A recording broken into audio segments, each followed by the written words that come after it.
नमस्कार, आप देख रहे हैं अपना चैनल हिंदी खबर और मैं हूं आपके साथ वर्षा सिंह। लेकर हूं खास पेशकश संघर्ष शिखर तक। आज संघर्ष शिखर तक में हमारे साथ है डॉक्टर धर्मेंद्र सिंह जी, जो कि है दिल्ली की टॉप साइकेट्रिस्ट। आइए उनसे बात करते हैं, जानते हैं उनकी संघर्ष की कहानी। डॉक्टर साहब नमस्कार। नमस्कार सर, आप हमें अपने बारे में बताइए कि आपकी जर्नी कैसे स्टार्ट हुई। मैं राजस्थान के एक डिस्ट्रिक्ट है झुंझुनू, वहाँ से बिलोंग करता हूँ। मेरा MBBS कंप्लीशन के बाद में मेरा PG में PGI चंडीगढ़ में सिलेक्शन हुआ, जहाँ पे मैंने अपना साइकेट्री PGI MER चंडीगढ़ से कंप्लीट किया। एंड उसके बाद में मैं एम्स दिल्ली आया, जहाँ से मैंने सीनियर रेजिडेंसी कंप्लीट की। एंड उसके बाद में मेरा as a faculty CIP Ranchi में हुआ। सो जो इंडिया के टॉप इंस्टीट्यूट्स बोले जाते हैं साइकेट्री के लिए, basically PGI Chandigarh, AIIMS Delhi, CIP Ranchi and निम्हांस Bangalore. So I have done my postgraduate from PGI Chandigarh, then I completed my senior residency from AIIMS Delhi, and उसके बाद में I got selected in CIP Ranchi. But मैं दिल्ली में उस वक्त काम कर रहा था, and then I prefer to stay in Delhi, and currently I am working as a consultant in Batra Hospital and Medical Research Center। क्या डॉक्टर बनना ही आपका लक्ष्य था, क्या कुछ और आपने सोचा था अपनी जिंदगी में?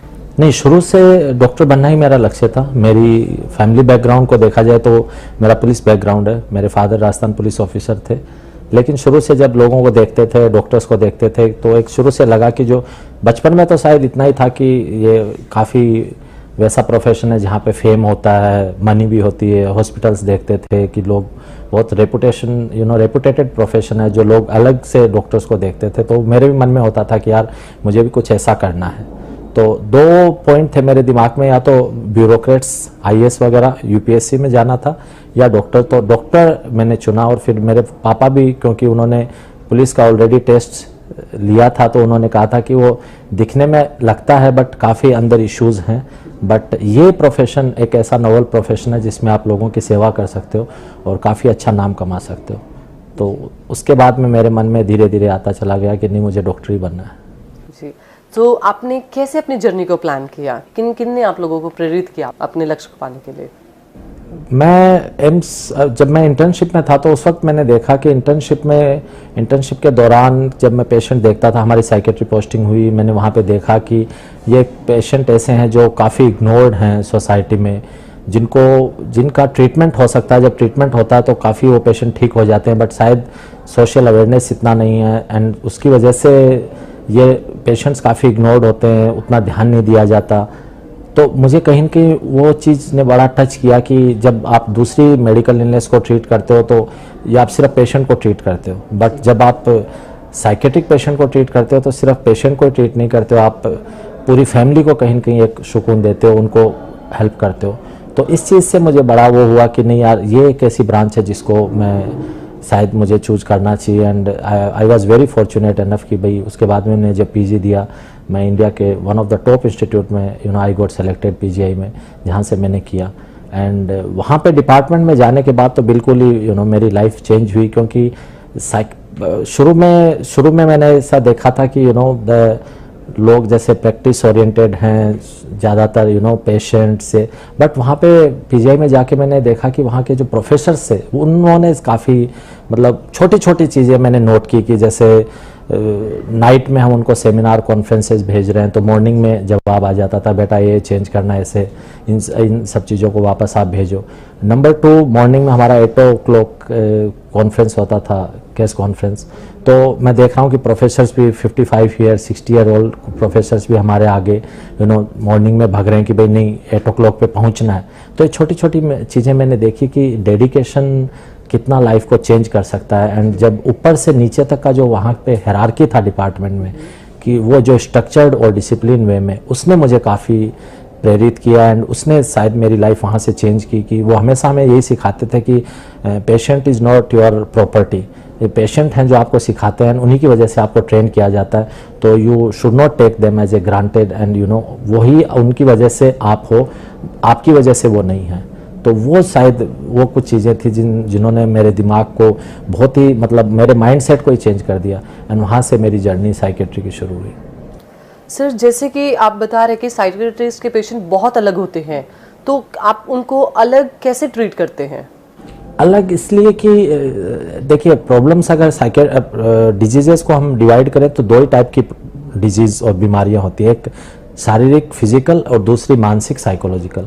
तो साइकेट्री में जो हमारी जो सोसाइटी में जो मेडिकल मॉडल काम करता है, हमारी सोसाइटी में डायबिटीज़ एक बीमारी है लोगों के लिए, हाइपरटेंशन एक बीमारी है, थायराइड एक बीमारी है, किडनी की बीमारी है, लेकिन जो सोशल अवेयरनेस नहीं है उसकी वजह से साइकोलॉजिकल बीमारी नहीं है, जो कि एक बहुत ही मतलब क्या कहूँ कि बड़ा दुख लगता है कि जिन चीज़ों को ट्रीट किया जा सकता है, जो चीज़ें 100% ट्रीटेबल हैं, जो पेशेंट, जो मैंने पहले भी आपको बोला कि पेशेंट को हम कहीं न कहीं ठीक करते हैं तो फैमिली को ठीक करते हैं, वो सोसाइटी को भी इनडायरेक्टली ठीक करते हैं, क्योंकि वो पेशेंट अगर उसको हमने ठीक कर दिया तो फैमिली भी ठीक है, सोसाइटी। अगर हमने उसी को ठीक नहीं किया तो वो पेशेंट, सपोज कुछ साइकेट्रिक ऐसी प्रॉब्लम है जिनमें वायलेंस भी है, कुछ ऐसी प्रॉब्लम है जो सोसाइटी और फैमिली के लिए भी हार्मफुल हो सकता है। तो वो एक बड़ा वैसा पार्ट है कि अगर इसकी अवेयरनेस बढ़े धीरे धीरे कि जो चीज़ें, सपोज डायबिटीज़ है किसी को, अनफॉर्चुनेट पार्ट ऑफ डायबिटीज़ की आप ट्रीट करोगे फिर भी एक क्रोनिक इलनेस है, पूरी लाइफ में इसके you have to take the treatment.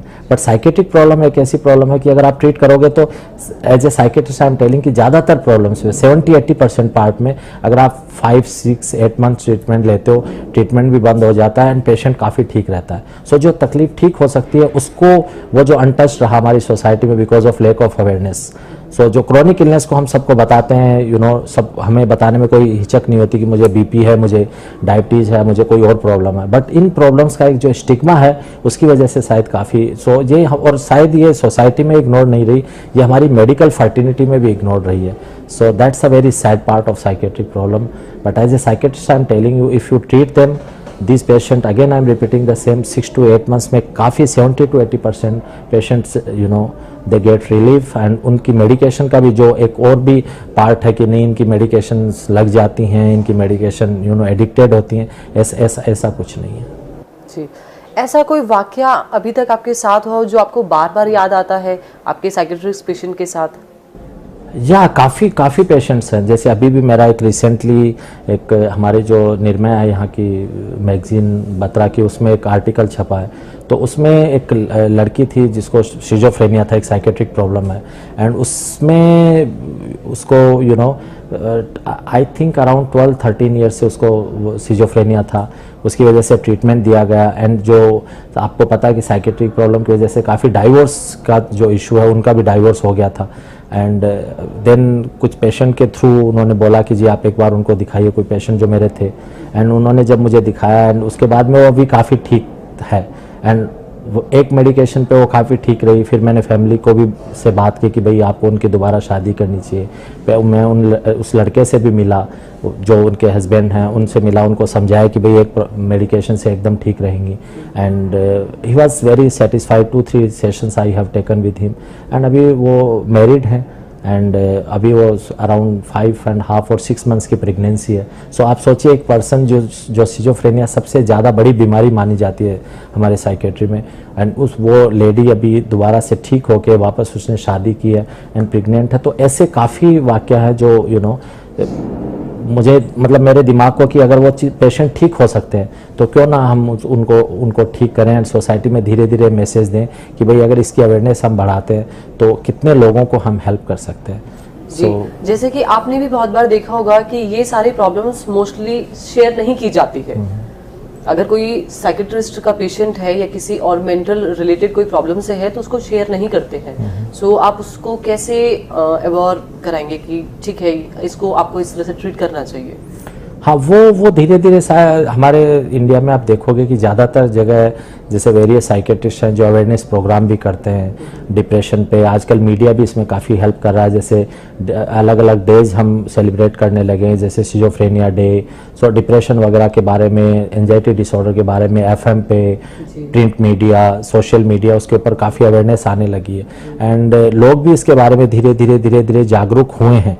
जैसे अब्रॉड में आप देखोगे कि ज़्यादातर साइकोलॉजिकल प्रॉब्लम वैसी हैं जैसे कि एक मेडिकल प्रॉब्लम, बट हमारी सोसाइटी में अभी तक उसका नॉलेज नहीं था, but because of social, print media, TV, इन सब की वजह से अवेयरनेस धीरे धीरे आ रही है। एंड ज़्यादातर साइकेट्रिस्ट गवर्नमेंट सेटअप में, प्राइवेट सेटअप में काफ़ी अवेयरनेस कैंप करते हैं उसके बारे में, एंड उसके चीज़ें बताते हैं। इम्पोर्टेंट पॉइंट की बॉलीवुड पर्सनैलिटी जो फिगर हैं, बड़े फिगर हैं जो इंडिया के, वो लोग अब इसमें आने लगे हैं।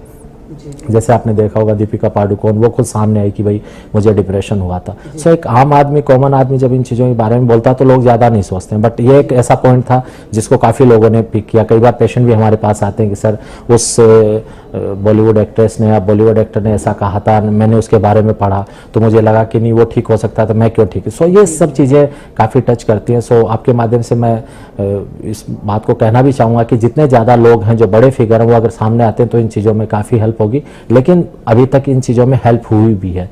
जो लोगों ने आके कहा कि मुझे ऐसी प्रॉब्लम है, उन सबको लगने लगा कि भाई अगर उनको है और अगर वो ठीक हो सकते हैं तो हम क्यों ठीक नहीं हो सकते। एंड अब जो रिलीजियस जो हमारे प्लेसेस हैं वहाँ के लोग भी अगर इसमें थोड़ा सा हेल्प करें तो और काफ़ी हेल्प हो सकती है, क्योंकि साइकेट्री को हमेशा रिलीजन से जोड़ा गया है। कुछ सिम्टम साइकेट्री के ऐसे होते हैं तो जिसको हमने कुछ ऊपरी हवा का चक्कर वो सब माना, एंड उसकी वजह से लोग ज़्यादातर जैसे according to their religion they go to the temple, मस्जिद, गुरुद्वारा। तो वो लोग भी अगर थोड़ा सा इसमें अवेयरनेस में अगर पार्टिसिपेट करें तो इसमें और ज़्यादा अवेयरनेस शायद जल्दी आ सकती है। जी, अपनी फैमिली के साथ साथ सर इतना वर्कलोड होने के बाद आप इस चीज़ को कैसे मैनेज करते हैं?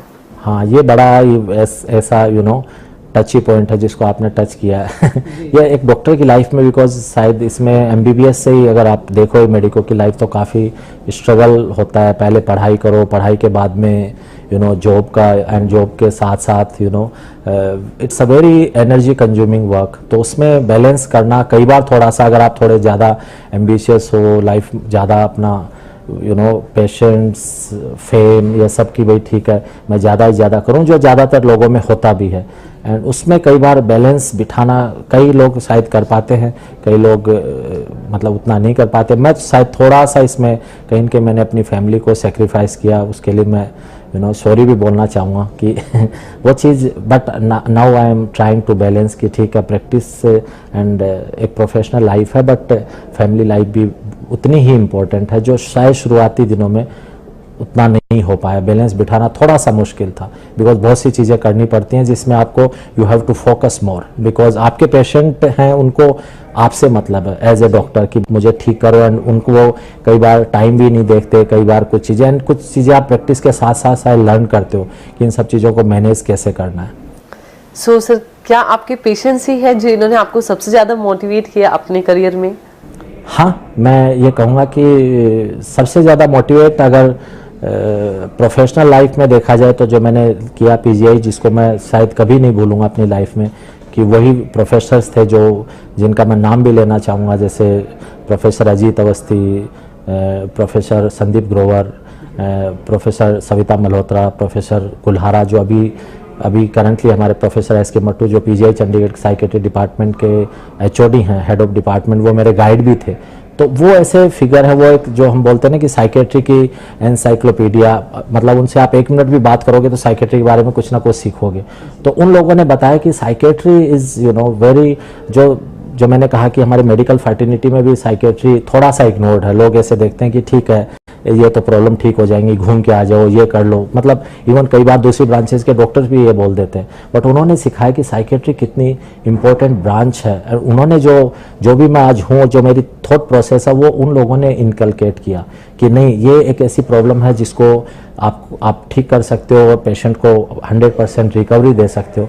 एंड उसके बाद में हाँ, सेकेंड वो मैं बोलूँगा कि मेरे पेशेंट जिन्होंने मुझे सिखाया, जो वो ठीक होते हैं, वो आके कहते हैं कि सर आपने लाइफ बदल दी, आप भगवान हो, या जो यूजुअली पेशेंट्स ऐसी चीज़ें बोलते हैं, तो वो आपको रोज़ाना मोटिवेट करता है कि नहीं यार, I am going on a right path. And वो चीज़ें आपको रोज़ाना मोटिवेट, जैसे मैंने आपको बताया कि वो लड़की जिसकी वापस शादी हुई, मतलब उसकी फैमिली ने, अब वो एक फैमिली रिलेशन हो गए, वो आते हैं बार बार बताते हैं कि सर अब इतना मन चल रहा है। इवन उनके गायनेकोलॉजिस्ट से मैं बात करता हूँ कि आप उनको ये मेडिकेशन दे सकते हो, ये नहीं दे सकते, और दूसरे पेशेंट्स भी काफ़ी चीज़ें बोलते हैं कि सर ऐसा चेंज हो गया। अब कई बार अब्रोड से भी लोग मतलब वो फ़ोन करते हैं, ऑनलाइन वो वहाँ से ट्रीटमेंट लेते हैं कि सर आप एक इंडिया में हमारे जानकार हैं जिन्होंने बताया कि आपसे ट्रीटमेंट लिया था, अब मुझे भी आपसे ट्रीटमेंट चाहिए। सो यू फील मोटिवेटेड कि यार एक यूके में, ऑस्ट्रेलिया में बैठा हुआ इंडियन है जो वहाँ पे भी डॉक्टर्स अवेलेबल हैं, बट वो आपसे ट्रीटमेंट ले रहा है। सो इससे so sometime money is not that important ऐसे केसेस में फिर आपको एक ये जो फीलिंग जो है ना वो आपको it's a very like priceless feeling. आप सर काफी बच्चों को, काफी स्टूडेंट्स को आप एजुकेशन भी प्रोवाइड करते हैं, आपका एक ऐप भी है, सो उसके बारे में आप क्या कहना चाहेंगे? मैं साथ से मैं एक मेरा टीचिंग एक शौक था एंड मुझे अच्छा भी लगता था वो कि शायद थ्रू एजुकेशन आप एक मतलब एक जनरेशन को काफ़ी वो चीज़ दे सकते हो एंड वो उन काफ़ी हर्डल से बचा सकते हो जो हर्डल हमने देखी हमारे MBBS PG के टाइम पे कि कैसे चीज़ों को स्मार्ट वे में करने में, चीज़ों को तरीके से करने में कैसे चीज़ें बेटर वे में हो सकती हैं। तो उसके लिए मैंने शुरुआत की एंड वो भी एक रीज़न रहा कि मैंने थोड़ा सा फैमिली कहीं कहीं क्योंकि वीकेंड में मैं टीचिंग में से इन्वॉल्व होने की वजह से वीकेंड में वेरियस पार्ट ऑफ इंडिया में मैं 22 सेंटर्स पे जाता हूँ, तो वो एंड साथ में प्रैक्टिस की वजह से मैं काफ़ी बिजी हो गया, बट उसमें मुझे काफ़ी सीखने को भी मिला एंड मैं हमेशा अपडेट भी रहा। तो और बच्चों वो भी जैसे पेशेंट की तरह बच्चों ने भी बहुत सारे जब वो मैसेजेस देते हैं एग्ज़ाम के बाद में कि सर बहुत अच्छा रहा and you are one of them, कि भाई जो उनकी लाइफ को जिन्होंने चेंज किया वो चेंज हमेशा के लिए उनकी लाइफ में हो जाता है। तो मेरा ऐप भी आता है, साइकेट्री ऐप आता है मेरा डॉक्टर भाटिया DBMCI के थ्रू। ये कुछ चीज़ें ऐसी हैं जो मतलब हमेशा मोटिवेट करती है। आप जब अकेले भी सोचते हो कि इतने स्टूडेंट्स आपके के लिए दुआ करते हैं, इतने जो लोग हैं आप मतलब आपको चाहते हैं, आपकी चीज़ों से होते हैं, तो धीरे धीरे ऑटोमेटिक आप वो मतलब अंदर से हो जाते हो कि नहीं ये चीज़ तो मुझे करनी है, मुझे आप ये नहीं छोड़ सकते। तो बट हाँ, उस टीचिंग प्लस प्रैक्टिस की वजह से जो अब मैं धीरे धीरे चीज़ों को बेटर वे में करने की कोशिश कर रहा हूँ कि कहीं ना कहीं मेरी फैमिली का भी साथ में मैं बैलेंस बना सकूँ। आपने अपना खुद का एक हॉस्पिटल भी खोला है दिशा नाम से। मैंने अपने राजस्थान में सीकर में मैंने अपना हॉस्पिटल खोला, दिशा न्यूरो साइकेट्रिक हॉस्पिटल, जो 25 बेडेड हॉस्पिटल है, वो सिर्फ साइकेट्री के लिए है। एंड क्योंकि जो मैंने सपना पाला था साइकेट्री को लेके कि नहीं मैं कितना, सारे साइकेट्रिस्ट ये अपनी कोशिश करते हैं, बट मैंने ये सपना पाला था कि नहीं यार मुझे कुछ अलग सोसाइटी को मैसेज दे के जाना है कि ये पेशेंट अभी भी, जैसे मैं साथ में जाता हूँ सीकर, एक दिन पेशेंट देखने जाता हूँ मैं, तो वहाँ पे मैंने देखा कि बहुत से पेशेंट हैं जो साइकेट्रिक प्रॉब्लम से लेके फिट्स जैसे जो मिर्गी के दौरे या सीजर की तकलीफ बोलते हैं, वो पेशेंट 15-15, 20-20 साल से जूझ रहे हैं एंड उनको लगता था कि शायद ये ट्रीट ही नहीं हो सकता। जब आप उनको ट्रीटमेंट देते हो तो आप सिर्फ again I will say the same thing कि आप उनको ट्रीट ही नहीं करते हो, आप वो पेशेंट सबको बताता है कि नहीं ये चीज़ ट्रीटेबल है एंड मेरी ये चीज़ ठीक हो गई।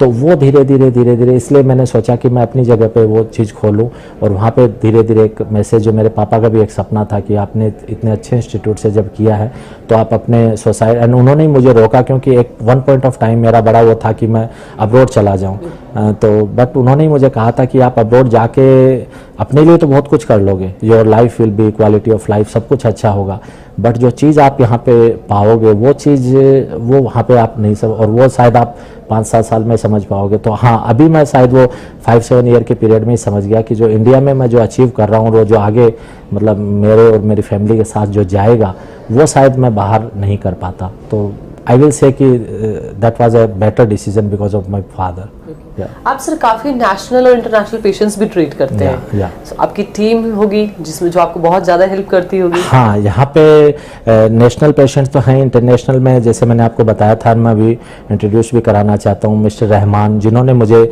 बहुत हेल्प की, बहुत मतलब वो काफ़ी कंट्रीज़ के पेशेंट्स के साथ जुड़े हुए हैं। तो उनका एक ये था कि मेरे यहाँ पे आने से पहले उनके ये रहता था क्योंकि ज़्यादातर दूसरी ब्रांचेस के डॉक्टर्स यहाँ पे थे कि जो उनकी हेल्प करते थे, बट उनका एक ये था कि क्योंकि जैसे अफ़गानिस्तान फॉर एग्जांपल, वहाँ पे टेरर अटैक और इसकी वजह से एक PTSD हम बोलते हैं, post traumatic stress disorder and many other psychiatric disorder जो काफ़ी कॉमन होते हैं, और वो इनको बोलते थे कि यार मुझे दिखाओ। तो वो एक इनके लिए था कि मैं कैसे इस चीज़ को कोप अप करूँ। तो वो भी मेरी वजह से काफ़ी हैप्पी हैं, मैं उनकी वजह से काफ़ी हैप्पी हूँ क्योंकि इतना शेड्यूल टाइट रहता है और उसमें वो काफ़ी इन चीज़ों की हेल्प वो मैनेज कर देते हैं कि पेशेंट आ रहा है सर, इस टाइम पे आएगा, आप ये देख ले। सो उनको भी मैं इंट्रोड्यूस करवाना चाहूँगा कि अगर आप उनसे पूछें कुछ चीज़ के बारे में कि वो आपको 2 लाइन इस चीज़ के बारे में बता सकें कि कैसे ये चीज़ हम इंटरनेशनली मैनेज करते हैं। जी, सो सर, आजकल के यंग स्टूडेंट्स के लिए आप क्या मैसेज देना चाहेंगे कि क्या डिफिकल्टीज वो फेस कर रहे हैं, किस तरह से उनको कॉप अप करना चाहिए? यंग जनरेशन में अभी क्या हुआ है कि शायद हम एक ट्रांजिट फेज से गुजर रहा है हमारा कंट्री, जो एज ए साइकेट्रिस्ट मैं फील करता हूँ कि न तो हम जो हमारा कल्चर था, जो ट्रेडिशन था, न तो हम उसको पकड़ के रखे हुए हैं और न शायद हम उस डेवलप्ड वर्ल्ड में जा पाए हैं अभी तक। सो जो ट्रांजिट फेज है वो बड़ा ही नंबर वन तो एक तो पॉपुलेशन जो हमारा इतने ज़्यादा सपोज मैं आपको मेरा एग्जांपल दूं, जब मैंने पीजीआई क्लियर किया 90 वहाँ पे परसेंटाइल सिस्टम है तो 98 परसेंटाइल पे रैंक फिनिश थी। सो जो भी बच्चे आए जिनको रैंक मिली उनको 2 परसेंटाइल में मिली। तो ऐसा नहीं है कि 98 परसेंटाइल वाला बच्चा इंटेलिजेंट नहीं था, लेकिन वो इट्स नॉट बिकॉज कि they are not intelligent, but issue is कि जो सीट का इशू है, जो बच्चे का हमारे लिमिटेड सीट है, वो एक शायद बड़ा इशू है। तो उसकी वजह से एक तो स्ट्रेस फैक्टर बच्चों को रहता है कि लाइफ कैसे होगी, उसके साथ उनके जो सब्सटेंस के इशू हैं, जो आजकल जो नशा जिसकी मैं बात करना चाह रहा हूँ, जो कल्चरल हम शायद सोशल मीडिया या उसकी वजह से जो अडोप्ट कर रहे हैं, ये इश्यूज़ हैं। तो मैं तो ये कहूँगा कि आप थोड़ा सा under supervision of parents and teacher चलो, अपने कैरियर पे फोकस रखो एंड धीरे धीरे अपनी ज़िंदगी का जो नशा है ना उसको पालो, कैरियर का नशा, ज़िंदगी का नशा जो सबसे बेटर रहता है। And once you achieve it then आपको लगेगा कि हाँ दूसरी चीज़ें उतनी इम्पोर्टेंट नहीं है जितना इम्पोर्टेंट है। सो क्योंकि सब्सटेंस एज ए साइकेट्रिस्ट हम उन पेशेंट्स को डील करते हैं, मैंने देखा कि अभी बच्चों में काफ़ी सब्सटेंस का एक इशू है। एंड दूसरा स्ट्रेस की वजह से कई बार वो कोप अप नहीं कर पाते एंड सुसाइडल अटेम्प्ट सुसाइड ये काफ़ी कॉमन हो गई है सोसाइटी में। तो मैं एक मैसेज ये देना चाहूँगा कि life is more beautiful and problem solve की जा सकती है। कई बार हमें लगता है कि नहीं शायद ये चीज़ मेरे से नहीं हो पाएगी, बट अगर आप साइकेट्रिक हेल्प लेते हैं साइकेट्रिस्ट से एंड 15-20 डेज में आप देखते हो कि आपकी लाइफ जो दूसरा जो कलरफुल पार्ट है वो आपको दिखाई देने लगता है। तो उसमें मैं पेरेंट्स को भी और आसपास के लोगों को भी कहना चाहूँगा कि आप बच्चों को समझें। कई बार हम समझते भी नहीं है, बच्चा जब उन सब चीज़ों को एक्सप्रेस करता है तो पेरेंट्स कहते हैं कि नहीं ये तो नाटक कर रहा है, ये शायद पढ़ना नहीं चाहता या ये इश्यूज़ हैं। तो वो दोनों का कॉम्बिनेशन है। बच्चे भी उस स्ट्रेस को कहीं ना कहीं हैंडल करना सीखें एंड पेरेंट्स एंड उनके जो फैमिली मेम्बर है वो उसको समझें कि भाई हाँ ये इशू है एंड सिम्टम्स को पिक करके टाइम पे हेल्प लेनी चाहिए। सर, साइकेट्रिस्ट में सबसे ज़्यादा कॉमन प्रॉब्लम्स क्या फेस करते हैं आज के टाइम पे? साइकेट्रिक प्रॉब्लम में मेनली जो कॉमन प्रॉब्लम्स हैं डिप्रेशन, जिसमें मेन जो कि मन का उदास होना, चीज़ों में मन ना लगना, नेगेटिव थॉट्स आना, नींद भूख का थोड़ा कम हो जाना एंड वो धीरे धीरे सिम्टम्स फिर सीवियरिटी के हिसाब से ज़्यादा और कम होते हैं। उसके अलावा एंजाइटी डिसऑर्डर जिसमें एंजाइटी की प्रॉब्लम होती है। फिर मैंने बोला कि साइकोटिक डिसऑर्डर जो शिज़ोफ्रेनिया। उसके अलावा चाइल्ड साइकेट्री की काफ़ी प्रॉब्लम्स हैं। चाइल्ड साइकेट्रिक डिसऑर्डर होते हैं जो काफ़ी ADHD, बच्चा एक जगह टिक के नहीं बैठ पाता है। ऑटिज़म जिसके ऊपर मूवी भी बनी थी तारे जमी पे, जिन्होंने जो स्पेसिफिक लर्निंग डिसऑर्डर हम बोलते हैं डिसलेक्सिया, जो बॉलीवुड कई मूवी ने ये मैसेज देने की कोशिश की। एल्डरली साइकेट्रिक डिसऑर्डर होते हैं, बट अगर कॉमन बात की जाए तो depression, anxiety disorder, schizophrenia, OCD कुछ ऐसी प्रॉब्लम होती है जो लोगों को पता ही नहीं है। ऑब्सेसिव कंपल्सिव डिसऑर्डर जो बार बार एक ही काम को करना, जैसे बार बार हाथ धोना, लॉक चेक करना, शक वहम लगना, तो ये काफ़ी साइकेट्रिक डिसऑर्डर होते हैं जो धीरे धीरे आपको भी पता चलेगा तो आपको लगेगा ये प्रॉब्लम तो शायद थोड़ी सी मुझे भी है। तो सब लोगों को ये प्रॉब्लम्स काफ़ी कॉमन है, but because of lack of awareness लोगों को उतना पता नहीं होता। तो ये मैं आगे भी आप लोगों को कहना चाहूँगा कि इस पर आप जितना ज़्यादा से ज़्यादा प्रोग्राम रखें ये बेटर रहेगा, क्योंकि एक ऐसा मैसेज है जो शायद सोसाइटी में सबसे स्ट्रांगली जाना चाहिए एंड उससे लोगों को फ़ायदा भी बहुत ज़्यादा होगा। काफ़ी लोग इससे काफ़ी लोग, क्योंकि इसका ट्रीटमेंट है, सबसे इम्पोर्टेंट है कि इसका ट्रीटमेंट है। सो जिस चीज़ का ट्रीटमेंट है उसका हमें पता नहीं है या सो ये एक बड़ा इशू है। सो ये कॉमन प्रॉब्लम्स हैं जो एंड आई होप कि आप आगे भी इन सब चीज़ों के प्रोग्राम्स रखोगे जिसमें आप कभी कभी मुझे बुलाया करोगे एंड मैं ज़्यादा से ज़्यादा लोगों को अवेयर करने की कोशिश करूँगा। जी सर, आपको इतने सालों का एक्सपीरियंस है, आपको काफ़ी सारे अवार्ड्स भी मिले हैं, क्या कहना चाहेंगे इसके बारे में? हाँ, एक अवार्ड एक ऐसा है जो आपको कई जगह एक प्लेजर Motivate देता है करता कि है मोटिवेट करता है कि हाँ, सो कुछ जैसे pride of India award, the heroes award, कुछ ऐसे जो अवार्ड हैं जो मुझे मिले हैं यहाँ पे, जो अपना जो चीफ मिनिस्टर थी शीला दीक्षित जी, उन्होंने मुझे अवार्ड दिया था। ये कुछ ऐसे अवार्ड हैं जो मुझे हमेशा मेरे दिल के पास हैं, मुझे काफ़ी मोटिवेट करते हैं, अच्छा फील कराते हैं कि हाँ, मैंने लाइफ में कुछ किया है। आपके साथ सर कुछ अलग वाकया हुआ था अभी रिसेंटली, आपने वो बताया भी था, क्या आप मुझे उसके बारे में कुछ बताना चाहेंगे? हाँ, मैं जब एम्स में था तो मैं अपने राजस्थान घर जब जाता था अपनी गाड़ी से, तो एक बार मैंने देखा कि एक वहाँ पे एक रोड पे जो ढाबा है खाने के लिए जो खुला हुआ था, तो वहाँ पे एक पास में एक बेगर था जो जैसे थोड़े फटे कपड़ों में अपने आप में हंसना, अजीब सी हरकत, जो हमारी सोसाइटी में कई बार हम पागल का नाम दे देते हैं, जो बड़ा ही एक मुझे तो बड़ा अजीब सा लगता है कि हम क्यों ऐसा सोचते हैं। एंड मैं बताऊंगा इसके बाद में कि आप समझोगे कि क्यों मुझे इतना वर्ड इतना अजीब सा लगता है। तो एक मेडिकेशन आती है हमारे साइकेट्री में जो लिक्विड फॉर्म में आती है, जिसमें जो पेशेंट्स, जैसे मैंने आपको बताया कि जो साइकोसिस होता है उसमें पेशेंट को नहीं पता होता कि मुझे प्रॉब्लम है, तो वो पेशेंट मेडिसिन नहीं लेना चाहता, तो हमने उसके लिए वो लिक्विड फॉर्म बनाई है, तो जो टेस्टलेस और कलरलेस होती है। तो मैंने वो जो ढाबा वाला है उनको बोला कि भाई मैं ऐसे ऐसे एम्स का डॉक्टर हूँ, मुझे बताना इसलिए पड़ा कि मैंने कहा अदरवाइज़ वो मेरी बात को एक्सेप्ट नहीं करेगा। तो मैंने कहा आप ये मेडिसिन सुबह 1 ml मॉर्निंग में, 1 ml इवनिंग में इनको दे दीजिए। जब मैंने उनको ऐसा बोला तो ही गॉट इम्प्रेस कि यार एक डॉक्टर है जो रुक के मुझे ऐसा बोल रहा है, तो उन्होंने भी फिर उसकी हेल्प करनी शुरू की, उनको मेडिसिन के साथ में सुबह पहले शाम को थोड़ा खाना देना।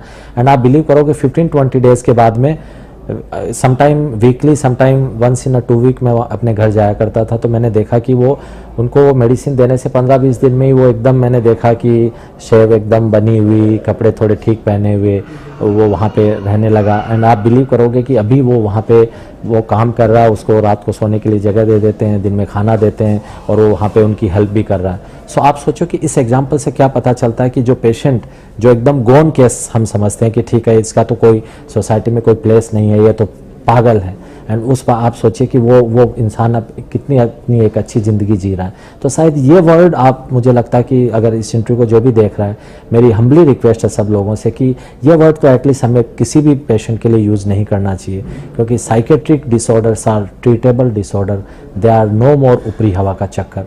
तो ये वर्ड तो शायद हमें रिमूव करना ही चाहिए। संघर्ष से शिखर तक में डॉक्टर धर्मेंद्र सिंह जी का धन्यवाद। अगली बार फिर मिलेंगे नई शख्सियत के साथ, नई कहानी के साथ। धन्यवाद।